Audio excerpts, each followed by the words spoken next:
আরে অনেকদিন পর আমার স্পেশাল কাস্টমার এসেছে রে। ওই ওকে একটা ব্ল্যাক লেভেলের বোতল দে। না না মাসি লাগবে না, মাল খাওয়া ছেড়ে দিছি।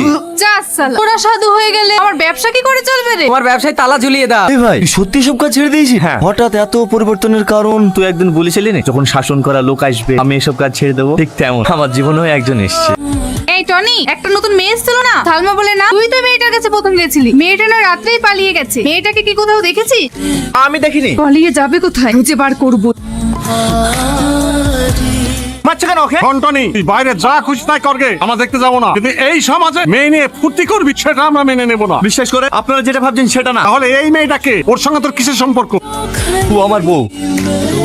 তুই কোথায় বিয়ে করেছিস না করেছিস আমরা দেখতে যাবো না। এই সমাজে থাকতে হলে সমাজের নিয়ম কানুন মেনে বিয়ে করতে হবে। ঠিক আছে, আমি আপনাদের কথা বলেন কালকে ওকে বিয়ে করবো। আজ আমার জন্য আপনার মান সম্মানের অনেক ক্ষতি হয়েছে। কে বলেছে আমার ক্ষতি হয়েছে? তুমি আসার পর আমার জীবনে অনেক পরিবর্তন এসেছে, তাই আমি চাই তুমি সারা জীবন এইভাবেই আমার সঙ্গে থাকো। আমি তোমাকে কালকে বিয়ে করতে চাই, যদি তুমি রাজি থাকো।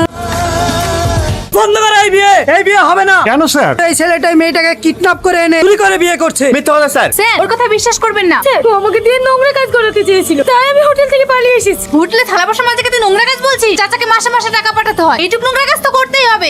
স্যার স্যার আমাদের কথাটা একটু শুনুন স্যার। তুই কি ভেবেছিস ওইখান থেকে পালিয়ে এসে বিয়ে করে সংসার করবি না? মেয়েটা মাথায় চোট পেয়েছে, তাই সাময়িকভাবে ওর স্মৃতিশক্তি হারিয়ে ফেলেছে। তোমার নাম কি? তোমার বাড়ি কোথায়? আমি জানি না, আমার কিছু মনে পড়ছে না।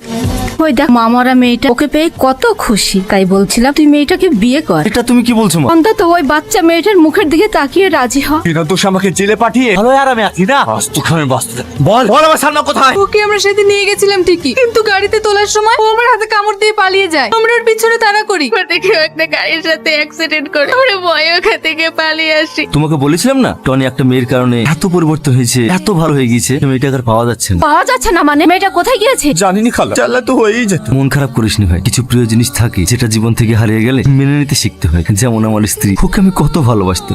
আজ তুমি আমার আব্বার সঙ্গে বিয়ে করবে? হ্যাঁ মধু।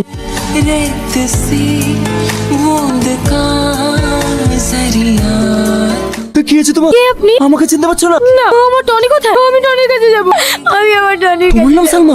টনি তো আজকে আমার বিয়েতে আসার কথা ছিল। ও এসেছিল সামাদ ভাই, জেল থেকে বেরোনোর পর গুরু তোমাকে পাগলের মতো খুঁজেছে। আর আজ সেই ছেলেটা যখন তার ভালোবাসার মানুষকে অন্য কারোর হয়ে যেতে দেখে, কিভাবে মেনে নিতে পারে? শুধুমাত্র তোমার মেয়ের মুখের দিকে তাকিয়ে হাজারো কষ্ট মুখে চেপে এখান থেকে নীরবে চলে গেল। কোথায় যাচ্ছ মা? ওকে ছেড়ে দাও, তুমি যাও।